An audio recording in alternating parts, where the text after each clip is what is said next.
Hello everyone, my name is Sark and welcome back to another SH Figuarts review. In today's video, we're going to be taking a look at Kaiju number 9 from Kaiju number 8. So this guy, he actually looks really good. In terms of just the actual figure itself, I love everything that they have here. And of course, they're continuing to do that sort of DLC thing for Kaiju number 8 in this instance. So there's that. Now, without further ado, let's take this guy out and see how he looks.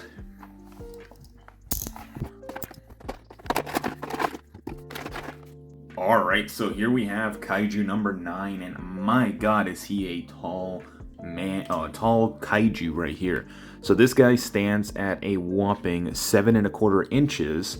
For those that are curious as to what the centimeters are, he is around 18½ centimeters, so he is tall to say the least, although he does have some trouble standing sometimes.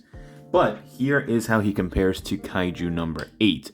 Kaiju number 8 also being one of the taller SH Figuarts. They pretty much scale perfect with each other. Kaiju number 9 is supposed to be taller than number 8.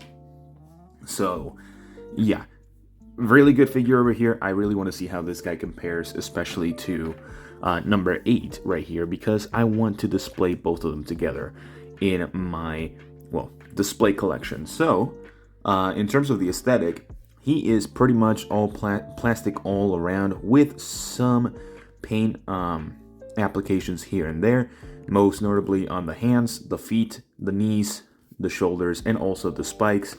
A couple of dots on the chest, which are actually very well painted and sculpted as well, so that's really nice.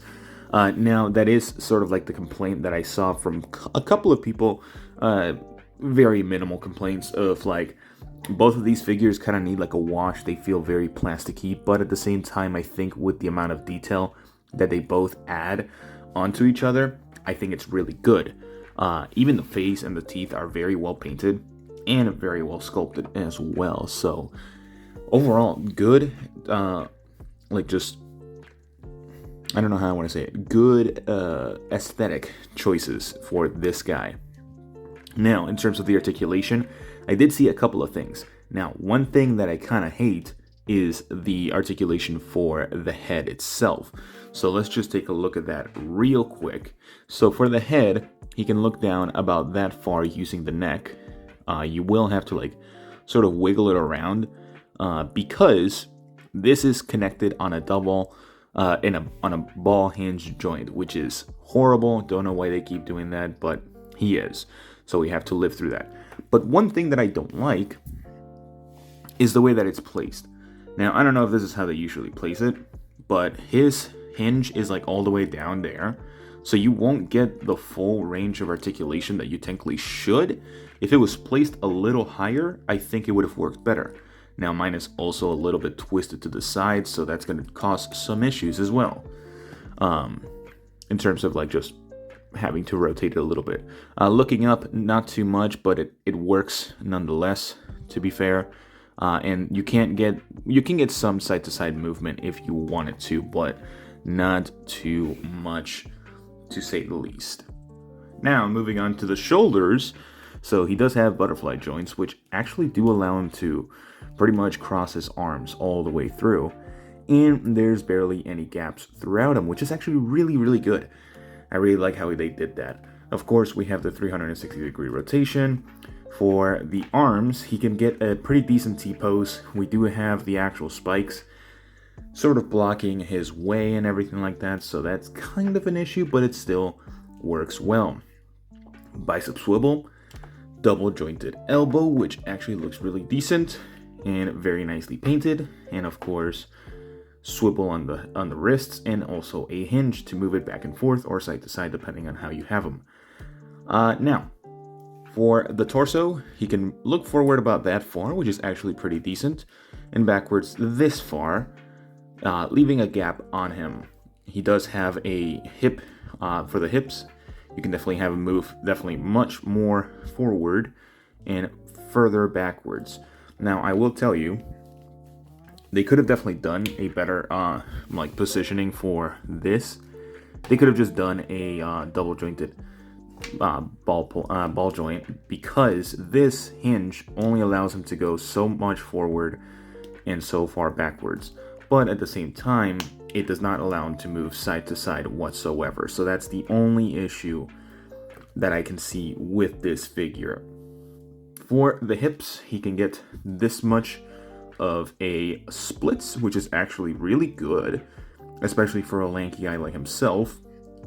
There is drop down hips, which is very nice to say the least. He does have a soft like pelvis area, which is nice. Does have that sort of smoothness that you can actually have with the legs. So kicking forward without the drop down is about this far. With the drop down, you can definitely get it further. It'll probably leave you to a little bit of an angle with the actual figure, but it looks good nonetheless. Kicking backwards with the drop down, he can get about that far, soft butt cheeks, but without the drop down, about this far with the softness of the cheek. So double jointed knee, very nice, and of course a toe hinge or a foot hinge going backwards that far or going back that far, going forwards this far, and a really nice toe joint or toe hinge. So very good overall in terms of the articulation for this guy.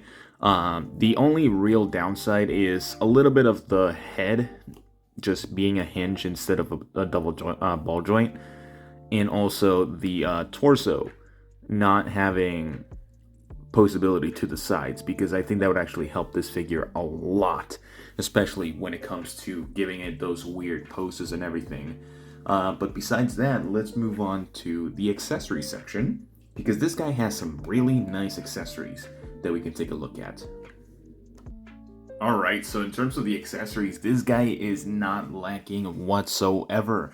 So he of course comes with 3 different heads, which look really nice. This is like a shouting head with his eyes open. Very, very nice. I really like the glossy tongue that they did for this one. And the inside of the mouth looks absolutely amazing. They really outdid themselves with this face sculpt. And then of course we have technically 2 of the same face sculpts. They're pretty much exactly the same. It's just one of them has the eyes open, which is nice if you're doing like stop motion animations or anything. You do get sort of like more emotion out of this one, and then this one can sort of be him just talking and all that kind of stuff. Now, I'm gonna leave this part for last, but we do have pretty much how many? 1, 2, 3, 4, 5, 6 set of hands, so that's a lot. So we do have sort of like his attack hands, which is really nice. They are very well sculpted. The translucent plastic that they use is really nice, and the sculpt for the hands is amazing as well. Very nicely painted and whatnot. I'm like thinking about things too much. And of course we have technically 2 sets of the same hands, because he does have the extra 2 additional arms, but these are sort of like grasping hands, which is really nice. They're really nice. I love them. Very nicely painted as well. So those are pretty much the exact same. And we of course have the pointing fingers that he does within the anime and the manga when he's sometimes shooting attacks and whatnot. So very nicely done. Of course we do have another Kaiju number 8 accessory for this one. This one looks really, really nice, and I like that they included this. So this one is like actually super nice that they included it on a sort of general release figure through a lot of different sites, because this is just a nice addition. Because if you're gonna get this guy, you're gonna have Kaiju number 8. So there's that. So now you can have a really nice action set when posting them together. And of course, probably the most interesting part of this entire figure, the additional 2 arms accessory that they added. They're very nicely articulated as well. They have hinges on the back to sort of move them and everything like that. They have swivels, bicep swivels. They're pretty much the exact same arms, just attached differently to this section. Now, this is the first time I'm doing this as well, so I want to sort of experience this with you guys. For Kaiju number 9, we'd have to get rid of this section in the back. Now we just have to sort of match it with this section as well. So spikes pointing upward pretty much. pretty self-explanatory. And now we're just going to attach this onto the figure itself, which should not be that hard. It's just about matching it and pushing in as best as you can, and there you have it. You have the additional 2 extra arms that you can have for this figure. And honestly, I think even in the articulation part, like, they're pretty well articulated for this figure too, so not bad whatsoever. They really outdid themselves for this guy. He is amazing nonetheless. So now that I have him with his 2 additional arms and have gone through all of the articulation and the accessories, which are pretty good as well, let's move on to my final thoughts. Now, this figure, very good, very well done.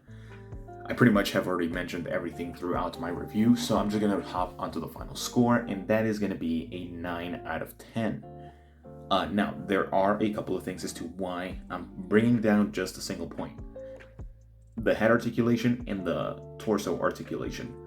I do think them not using just double ball pegs really hinders the posability of the head and the torso for this figure, because he moves very weirdly in the anime, and that's just going to restrict them a lot in terms of the figure. Everything else is good. The 2 extra additional arms are really nicely articulated. The arms themselves, the actual arms that he has, are also greatly articulated, and he has really good butterfly joints. The pelvis section is really nice. The legs spread out very nicely. Everything of this figure is really good, and I think the aesthetic of the figure is nice as well, and it just having an additional accessory for Kaiju number 8 can be a benefit, especially since this figure is widely available right now, and Kaiju number 8, being as popular as he was, is getting a second release later this year. So I think a 9 out of 10 is more than sufficient for this guy. It's a great figure. You definitely should have it in your collection, especially if you have Kaiju number 8 and if you're a fan of the anime itself, or even just the series or the manga, because they've been knocking it out of the park with these figures. So yeah, that's pretty much all the time I have for you guys today. Let me know what you guys think about this figure. Do you like it? Do you not like it? Are you gonna get it now that you saw a review or other reviews? So yeah, I will see you all in the next one. Bye-bye.